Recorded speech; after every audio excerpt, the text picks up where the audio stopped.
solemnly pledge that I will always treat you with respect and dignity of highest order as you are my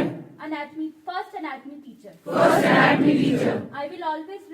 I will always respect your privacy. I will use this knowledge for service of the society.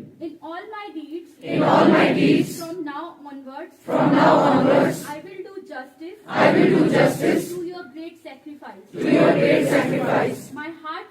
My heart fills with gratitude as I realize your kind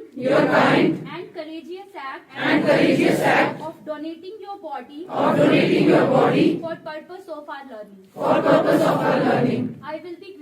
I will be grateful to you and your family for this act of living after that.